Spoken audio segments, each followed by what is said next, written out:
Hello there and welcome back to my channel. It's only me again, and thank you all so much for tuning back in for another metal detecting adventure.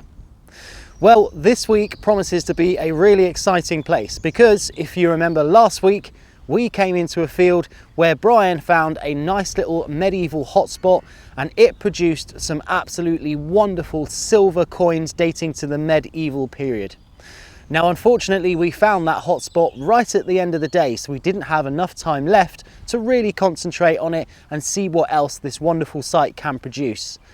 However, today we have got all day, so hopefully we are going to be able to really see what's here and of course show you on the video as it does as well. So that poses the question, will we find more medieval goodies to show you on the film today, or will we just find the remnants of the lost Roman horde of Emperor Mummius Tubius? Well, I know which one I prefer, but of course anything that's good that comes out today we're going to show you here live on the camera, so you are in the right place. And that leaves me to say thank you all so much for watching. Do hit the subscribe button if you like metal detecting videos, because I upload them every single week. And if you want to help me out, help the channel grow, just drop me a thumbs up down the bottom there as well. That does mean a lot. That's the talking out of the way. Let's get some digging done. And of course, I will see you all on the very first hole.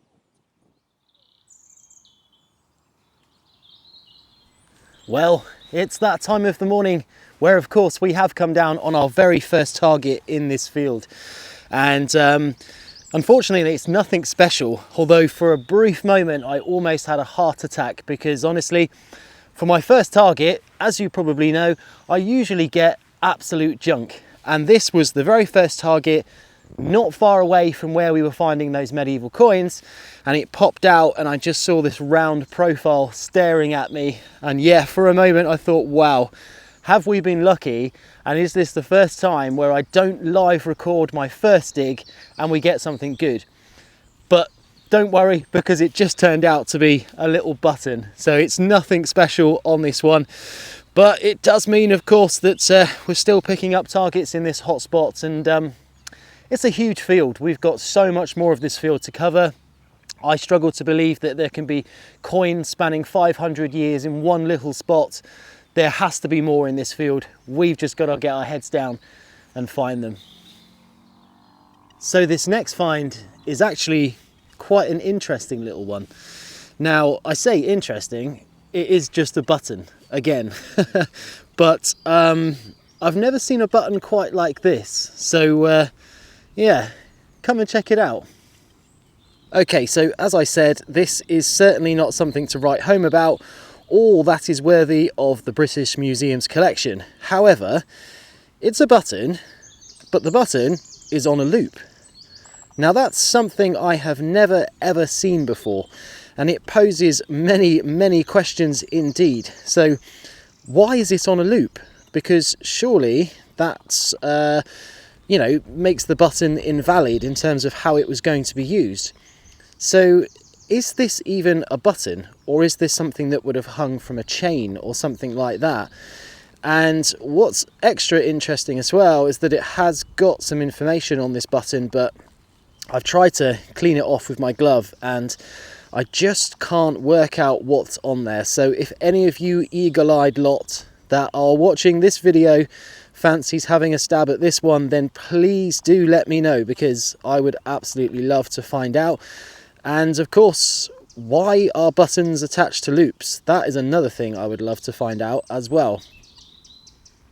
So this little find sure does make you wonder, doesn't it?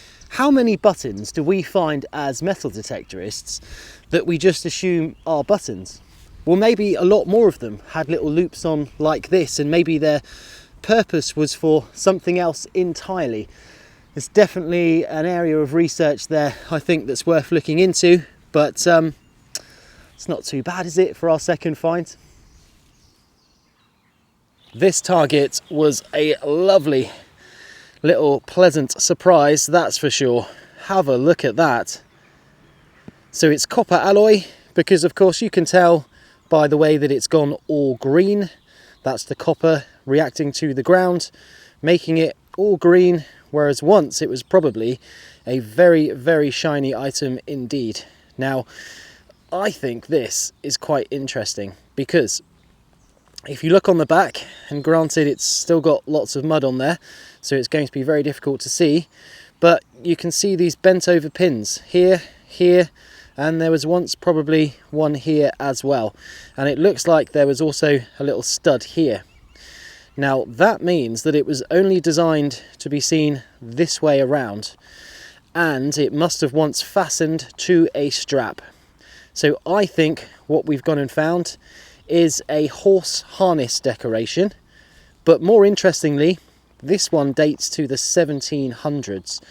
So that is of fairly good age, isn't it? Which is really, really nice. And okay, it's not medieval or Roman or anything like that, but still a really, really nice find. And this, of course, would have been a decorative horse strap, so you know, it could have very well have been the horses that were ploughing the fields, but alternatively it could have also have been somebody that was just riding their horse around here. And it would have been super shiny when it was made. Really, really shiny, probably would have looked like gold. So this glinting on a horse strap would have made it really look lovely and prestigious. And now it's just a bit of green in the ground, but we've gone and found it, and it's an absolutely gorgeous little target. So happy days, what a great day so far. So can you hear this? We of course have another target in the field, but I just don't think this one's going to be any good. And if you listen very carefully, you can hear that it's clean, it's repeatable, but there's just a little grunt straight afterwards. Check it out. There you go, see? That is basically the legacy program telling you that yeah, there's something there, but it's not going to be something good. I probably wouldn't dig this one, but let's give it a little dig, just so we can kind of work out whether or not it's doing its job.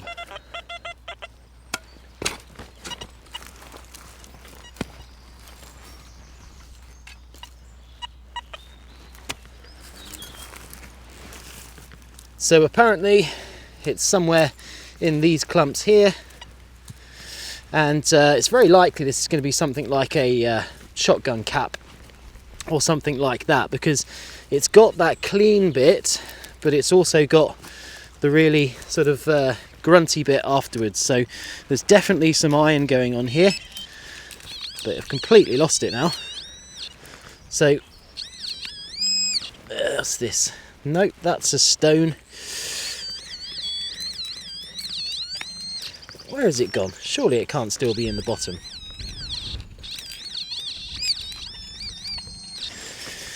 Apparently it's still in the bottom. Oh, what's this?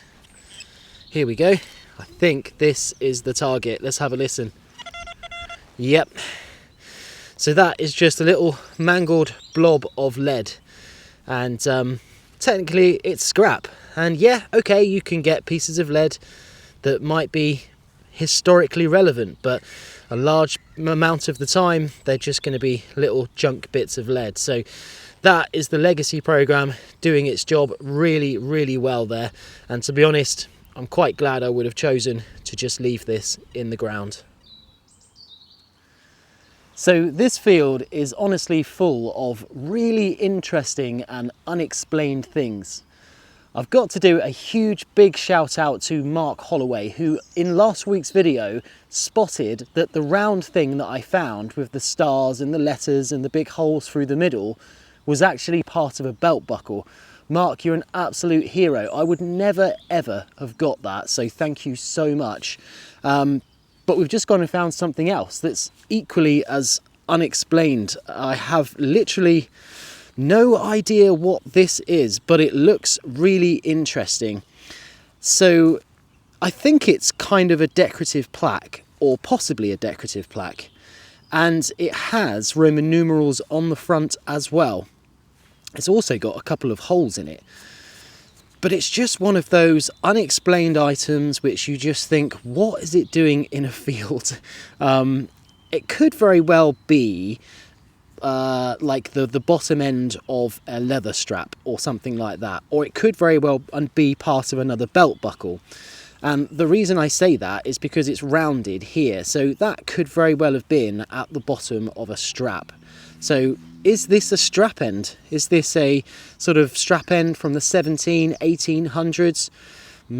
I don't know. Your guess, of course, is as good as mine, but if anyone out there, of course, recognises this or thinks that it's also a strap end or thinks that it's something else, then let me know in the comments below, because I do read every single comment. So thank you all for that, and hopefully we can get to the bottom of this little item.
Well, it was only a matter of time until this happened. If you watched last week's video, you will remember that Brian came down on an absolutely amazing little medieval hotspot. He started to find medieval coins in really quick concession, 3 in 10 minutes. So that's why we came back this week, and it's about lunchtime now and we haven't had a single bean. Except I have just dug a hole, and what's come out is an absolutely glorious little super shiny medieval coin, and it looks like a little Eddie penny, so it's going to date from around the 1300s as well. So take a look at this absolutely amazing shiny little coin that has just come out of the ground, and it came out in such great condition. I very rarely find little hammered medieval coins that are in such good condition as this one, because look at that amazing detail. Wow, the whole cross is intact there pretty much, and there's obviously a little bit of clipping that's gone on here, but you can still see part of the original outer edge here as well. And yeah, what an amazing little find that we've just made.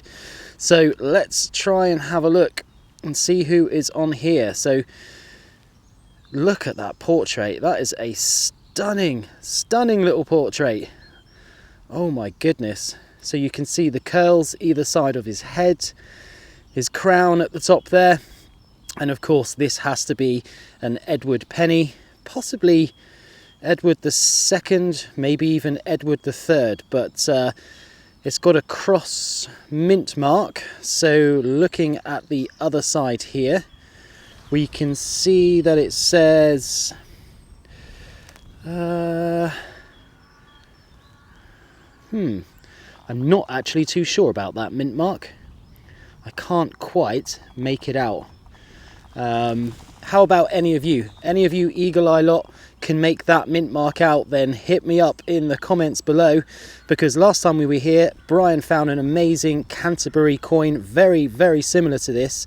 So it would be nice to sort of figure out whether or not this did come from the same mint, or whether or not it came from an entirely different part of the country. But what an amazing little find that we've made today. It really does make the day worth it when you find a nice little nugget of silver that is 700 years old. it poses so many questions in your mind as to why this coin was here. How many hands has this passed through in the 700 years that it's been in existence? Absolutely amazing. Hopefully today we can inkle out a few more as well, but perfect. So our next discovery is not a lovely shiny medieval coin, unfortunately, but it is this really cool little buckle part. Now I can tell it's a buckle part because it's got the little point here, which inevitably is the part that went through the leather strap, and then this bit would have been inside the buckle. And there's actually quite a large piece missing because it would have come all the way around here as well. So this is just the tongue part that usually resides inside of the buckle, and I think this probably dates to the late 16 into the 1700s, so you know, maybe sort of Civil War period, something like that. So we are far away from that absolutely amazing medieval coin we just had, but it's still a nice little find and definitely worthy of putting on the video for you. So as you can hear, we have an absolute ear burster down here, but it's such a clean, sweet little signal. It's coming up about 93 to 94, so do I think it's going to be a big hammered coin or anything like that? Absolutely not, but whatever it is going to be something quite interesting because it's sort of solid metal. So let's dig it out, and I think it's going to be something quite big as well, so hopefully it's going to be something that we can find quite easily.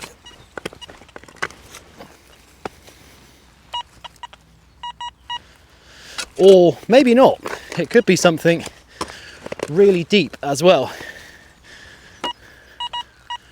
which of course is never a good thing because deep things are never usually that good. Oh my goodness, what is that? So I knew it would be big, but I was not expecting it to be that big.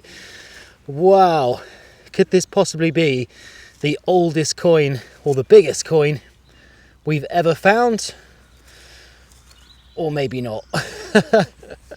But look at that, it has the picture of possibly a horse in the middle of it. Okay, so as you can see, I have given this a bit of a clean and a bit of a squirt of water, and it appears that what we have here is quite a large plaque of some description. Now, because I've cleaned it, you can see the writing going around the outside, and I think it says W.H. Colt and Son and Co. Limited, and then here it says Bethersden, Kent. So it's obviously some kind of livery yard or possibly some sort of company that makes plaques for some point. I mean, I literally have no idea, but it's certainly going to be great fun finding out where this has come from and potentially how old it is as well. So really nice decorative horts on the inside. But yeah, is it old? Could be 100 years old for sure. But it is certainly one massive, big, round chunk of bronze, that is for sure. So yeah, really, really nice find. Just wasn't expecting it to be anything like this. And once again, we have come down on another really interesting little copper alloy item. And of course, this little item is a buckle. But this is quite an interesting buckle, and I will tell you why. At first, when I pulled this out of the ground, I thought that it was a spectacle buckle, i.e. that there would be another bit on the other side. But closer inspections has revealed that these are not broken. They are exactly as they should be, and that can mean only one thing. This is a little D buckle. There you go, you can see the D really well there, and that of course means that this is a medieval buckle. And it's actually got this really kind of stereotypical medieval patterning here, and and it's very likely it dates to around the sort of 1300s. And what again is super interesting is that if you look at a majority of the coins that we have had from this site, a lot of them have been from the 13 and 1400s.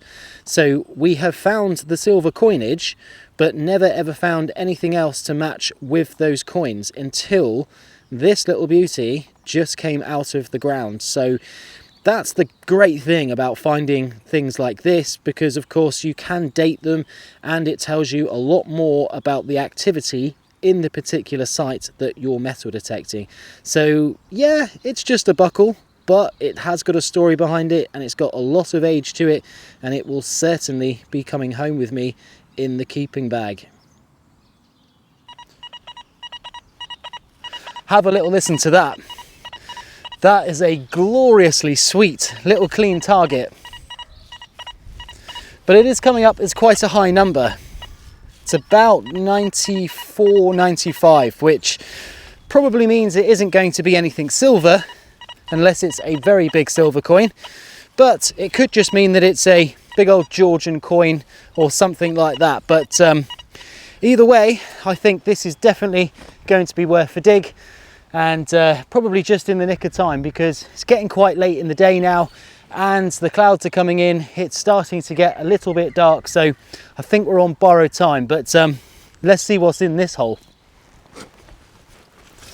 Hopefully it's going to be something good that we can definitely claw on for our last target of the day. It's still in the hole. Probably miscued this one a little bit. Yeah, it would appear that I have completely miscued this one. That serves me right for talking and trying to locate targets. So it's come out. What's that? No, that's a stone. Is it going to be, oh, what's that there? Ah, how cool. So it looks like it's a buckle. And have a look at that.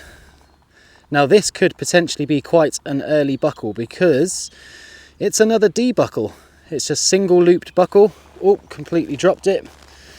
And of course it's still got the bit here which connected to the strap.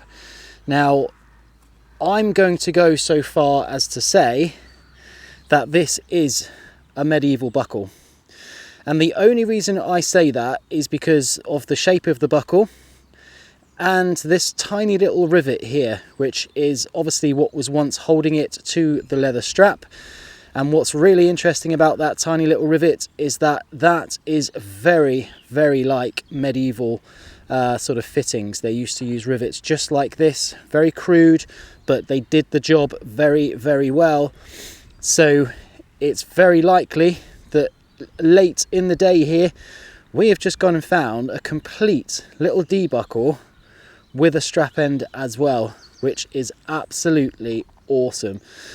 Could I put a date to this? Well, it could be 13, 1400, something like that. But yeah, very rare to find them all in one, absolutely. And it's just a, you know, a really interesting little piece. What a really nice little pleasant surprise right at the end of the day, just before the rain comes in by the looks of it. An awesome little medieval buckle. It's been a great day today, but I've got to admit we haven't found loads and loads of coins like last time, but you never know, on my way back we might find something good, and of course if anything good comes out you're going to see it right here on the video. So unfortunately we are now at the end of our second day metal detecting in this amazing medieval site. And yes, we didn't get as many hammered coins as we did last time, but we found one really, really decent one and lots of other interesting medieval artifacts, including those buckles as well. So it's thanks to Brian and his nomadic style of detecting that we even found this hotspot. So a big thumbs up to Brian there. But it's just been a truly wonderful day coming in here, doing some metal detecting, and of course discovering lots of really interesting bits that have been lost for hundreds of years underneath the ground of this field. So that leaves me to say thank you all so much. And if you've watched to the end of the video and you are not a subscriber, then what are you doing? You might as well hit that subscribe button, because that way you'll just know every time I upload a video, and of course you'll be able to see the things I find as they do as well. And of course, if you want to help me out, do drop me a thumbs up. That button is just below. And until next time, I will catch you all on the very next hole.